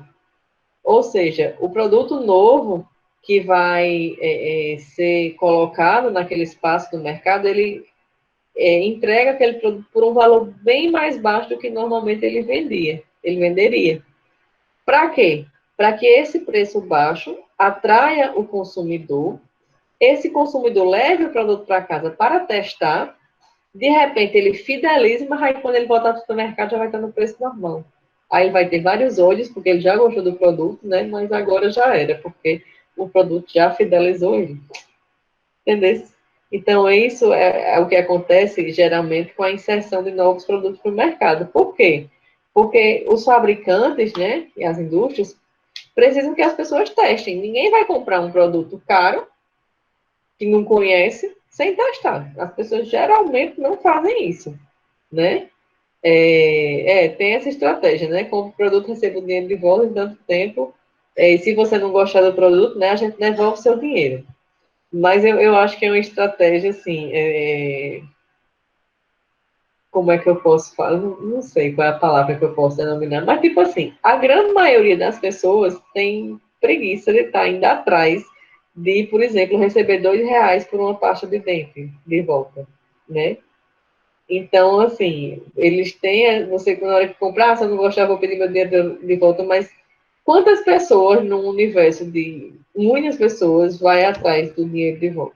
Né? É bem difícil. Então, são estratégias de mercado mesmo, pesadas, que eles usam para realmente fidelizar esse cliente, né? E acontece com tudo que é inserido no mercado, né? Por quê? Porque o produto, ele que precisa ser interessante no primeiro momento para que as pessoas adquiram, né? Esses consumidores, eles, às vezes, por impulso, né? Pode ser pelo preço, ou pode ser pela vontade de ser o primeiro a ter, ou, enfim, outra coisa que acontece, né? Vocês que são aí da era digital, acontece muito com os influencers, né? As pessoas que recebem os recebidos em casa. Por quê? As empresas dão para essas pessoas que são influentes, que têm muitos seguidores, né? Produtos que estão sendo lançados no mercado, e essas pessoas, como são muito influencers, eles vão influenciar as outras pessoas a utilizarem aquele produto, né? Então, assim, recebi aqui hoje essa garrafa, gente. Olha que garrafa linda, maravilhosa. Ela deixa a água geladinha e tal, e olha da marca tal, e lá. E aí, quem segue aquela pessoa, né, vai falar, caramba, fulano usa aquela garrafinha, né? Acho que eu vou comprar para mim também, né? Porque foi influenciada pelas pessoas. Olha aqui para a análise do ciclo de vida, né? A gente vê que esse produto ele é introduzido no mercado, né? Como, às vezes ele chama também de infância do produto, quando os consumidores eles estão conhecendo esse produto e tem essas várias formas, né, de ter esse primeiro contato com o produto, ou porque tem um preço mais em conta, ou porque foram influenciados por alguém, ou porque eles viram alguma vantagem, né, e quiseram fazer essa experiência, né? Então, no design, nesse estágio, né, vocês devem trabalhar no contato que os usuários e clientes eles vão ter com o produto, para que você possa pensar nesse contato inicial também, já como uma forma de modelar algumas questões, né, do seu produto, para que assim você possa satisfazer a necessidade dele, né? De repente, nesse primeiro contato, por exemplo, se for, como eu falei do exemplo do ovinho da Páscoa, né? Você faz essa prova, de repente, se for possível com o seu produto, obviamente, né? E, de repente, você, ali naquele momento de prova, né, onde você está inserindo seu produto no mercado, o cliente, ele já dá alguns indícios de pontos negativos, de repente, que você poderia melhorar. Diga, esse aqui que tem esse determinado ingrediente, eu não achei que combinou muito, ou talvez a embalagem pudesse ser divisória, porque no transporte aconteceu tal coisa. Então, nesse momento, dependendo do tipo de produto, né, que você está inserindo no mercado, você ainda pode pensar em melhorias, né? Isso vai fazer com que o seu produto tenha uma maior aceitação no mercado, né? Aí, durante o crescimento, né, que é quando esse produto já está no mercado, né, a gente tem que pensar em como diferenciar esse produto dos concorrentes e, assim, conseguir também satisfazer o maior número de clientes, né? Rosenfeld coloca que o perfil do cliente nesse estágio de vida do produto, né, é de pessoas que quando entram em contato com essa tecnologia ou um produto, né, se ela for bem sucedida, se essa experiência for legal, ela vai adotar, né? Ela vai adotar esse produto e muitas vezes ela vai influenciar os que estão ao redor dela, o que vai, consequentemente, provocar um crescimento de vendas, né? Então, nesse estágio, o que é que o designer tem que pensar? O designer tem que pensar que ele tem que agregar também ao produto dele funções e apelos pelo lado emocional também, não só o funcional, não só o estético, não só o simbólico, mas também, né, o emocional para melhorar essa experiência que que o usuário vai ter com o produto, certo? Na maturidade, as vendas elas vão consequentemente, né, diminuindo, porque, como eu falei, né, vão surgindo outras tecnologias, vão surgindo outros concorrentes, e alguns clientes se mantêm fiéis, mas outros já vão para os concorrentes, né, e os clientes nesse estágio, muitas vezes, vão comprar porque eles estão sendo influenciados por alguma questão do produto, né? Então, nesse ponto, o designer ele deve realizar pesquisas para que ele já possa vislumbrar uma nova geração de produtos ou serviços, né? Que vai além da pesquisa de tecnologia ou de novas necessidades dos consumidores, mas vai envolver todo o contexto aí do produto para que ele consiga manter esse produto lá por uma maior parcela de tempo, né? Mas depois é inevitável que o produto geralmente, né, entre em declínio ou necessite, né, de uma reinserção no mercado através de um redesign, por exemplo, né? Mas o declínio ele vai representar o fim da vida do produto, né? Devido ao baixo consumo, à baixa procura por parte dos usuários e clientes, né? Geralmente, os que permanecem até o fim, né, são aqueles que foram altamente fidelizados, né, e eles, nesse momento, ainda não foram atraídos por novas tecnologias nem novas marcas, tá? Nesse ponto, né, eu acho que desde da maturidade, né, não deixar para pensar isso só no declínio, mas pensar nisso desde a maturidade do produto, mas é o ponto que o designer deve procurar novas propostas para substituir esse produto, né? E essa técnica, ela é fundamental no desenvolvimento de novos produtos, ou até de produtos conceito, que futuramente também vão dar origem a novos produtos, né? Essa técnica, que é utilizada, né, com produtos similares, ela pode ser um complemento para a análise diacrônica. Por quê? Porque ela vai incluir, né, a análise diacrônica, vocês lembram, né? Que ela faz uma análise histórica, né, dos pontos marcantes daquele produto concorrente, né, no mercado consumidor, com esses pontos que retratam os principais avanços tecnológicos ou ligados ao contexto do produto, né? Então, a análise diacrônica vê daqui para trás, né? A análise do ciclo de vida vê daqui para frente. Então, essa técnica da análise do ciclo de vida, quando utilizada, ela pode ser utilizada como complemento da análise diacrônica, né?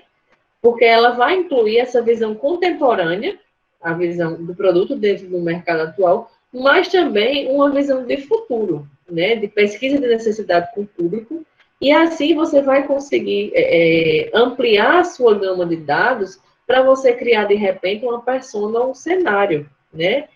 E esses dados, né, vindos de uma pesquisa, né, em situação de antecedentes, elas vão te dar um bom embasamento para essas decisões futuras, tá?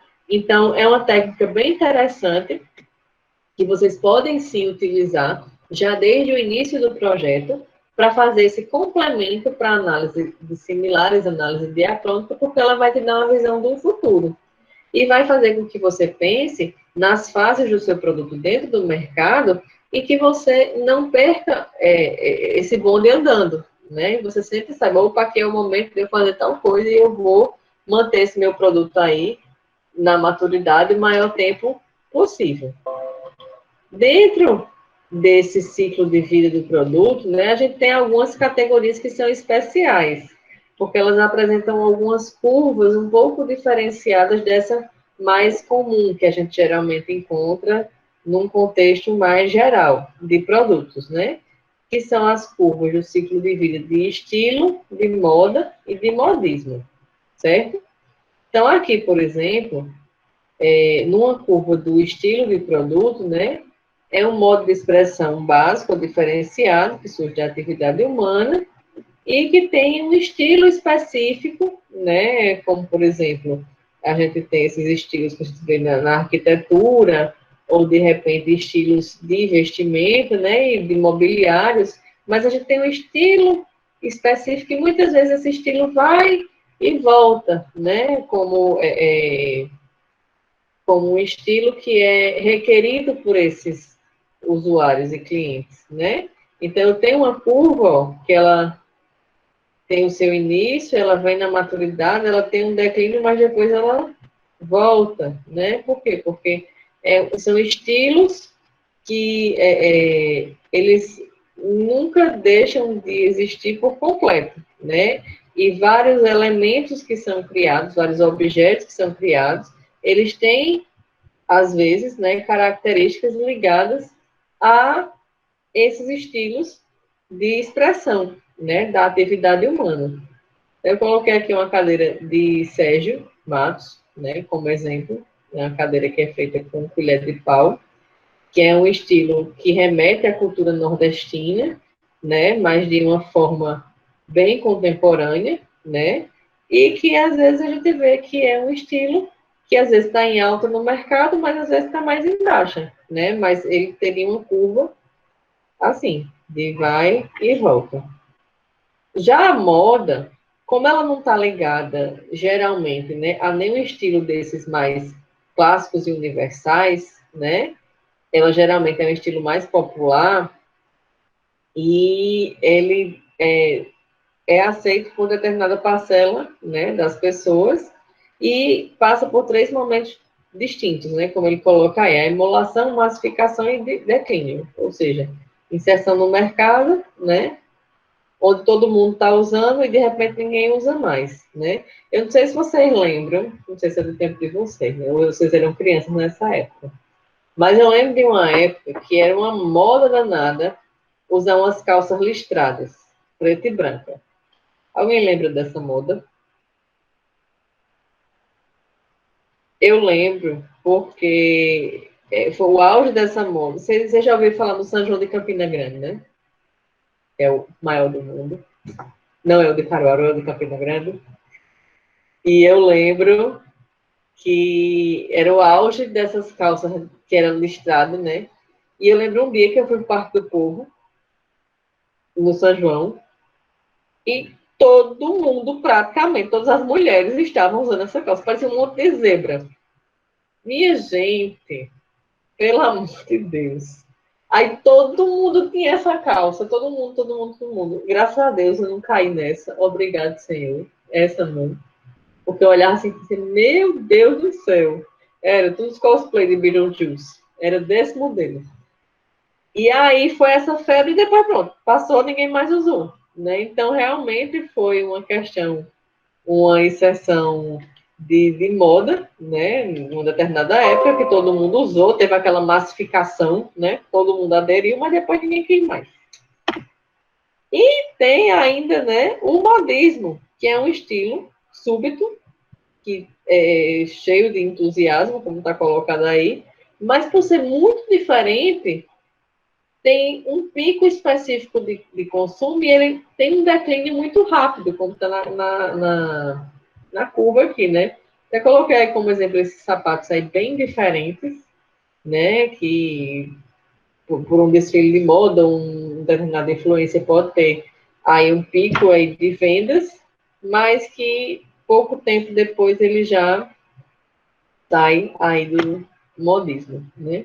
E aqui um gráfico, né, falando daquilo que a gente estava conversando, sobre a introdução desse produto no mercado, né, o crescimento, a maturidade, e quando está nesse estágio, o que é que o designer vai fazer? Né? Ele vai entrar num novo ciclo desse produto através do redesign, ou esse produto vai ser descontinuado e, de repente, ele vai ser reaproveitado de alguma forma, ou ele vai ser destruído, ou ele vai ser reciclado, né, a questão do material, ou ele vai ter alguma função, né, que vai ser reaproveitado, ou ele de repente vai ser conservado como uma peça de museu, ou ele vai ir para o lixo, né? Então, são coisas que a gente tem que pensar desde o início do projeto, né? Como eu estava falando. A gente pode dar uma continuidade dessa visão contemporânea para uma visão futura. E assim a gente já conseguir prever algumas situações do nosso produto, né? E nesse sentido, já ter um plano do que é que vai ser feito com aquele produto, né? Então, é uma ferramenta que é bem interessante de ser utilizada desde agora no início do projeto, quando você já faz uma análise, né, do universo onde o seu produto, uma análise da necessidade, realmente, do seu projeto, mas você já tem mais ou menos uma ideia de quem são seus similares, né, dessa análise de similares, né, que é a análise sincrônica. Você pode, de repente, elaborar uma análise diacrônica, né, para ver o desenvolvimento histórico desse produto, e assim você fazer uma análise do ciclo de vida para que você consiga visualizar essas questões, né, que seriam a um prazo maior, né, um prazo futuro, certo? Então, aqui, para finalizar essa parte do slide, né, nossa atividade da semana vai ser a postagem e participação no fórum do Moodle, tá? Vocês vão fazer a postagem de exemplo de 3 produtos que estão dentro do contexto do tema do seu projeto, e vocês vão escrever um parágrafo sobre cada um desses exemplos, com sua classificação e hierarquia, fazendo uma análise comparativa entre eles, certo? E depois vocês vão fazer comentário também a respeito dos objetos dados como exemplo pelos seus colegas, certo? Essa parte, gente, ficou clara para vocês? Tudo certinho? Ok, galera. Aí, o que é que eu vou conversar também com vocês a respeito dos projetos, né? Não sei se vocês perceberam que essa parte teórica, né, apesar dela fazer um passeio pelo entorno, né, do seu problema, da sua necessidade e do seu objeto, né, a gente já está indicando, de algumas formas, como você vai lidar, né, com essa elaboração do seu problema inicial através de algumas ferramentas, né? Então, veja, a gente está classificando esse objeto dentro de um universo, né? Eu já venho propondo a vocês que realizem análise de similares, já que vocês já têm em mente qual é o tipo de produto que vocês vão executar, né? E com o fechamento desse conteúdo de hoje, né, a gente já vê algumas outras ações que a gente pode fazer para o nosso projeto. Ou seja, a gente pode complementar a análise de similares com uma análise diacrônica e uma análise do ciclo de vida. Porque isso já vai dar um embasamento bacana para a gente lá na frente na definição de requisitos e parâmetros projetuais, tá? Então, fica a dica para que vocês façam, concomitante a essa etapa mais teórica, né, também essas ações mais práticas com relação ao projeto de vocês, certo? Então, a partir de agora, vou seguir aqui a ordem de orientação e com relação a dúvidas das atividades, em caso de dúvidas, vocês sabem que podem ir lá no fórum de dúvidas da semana, né, para tirar essas dúvidas.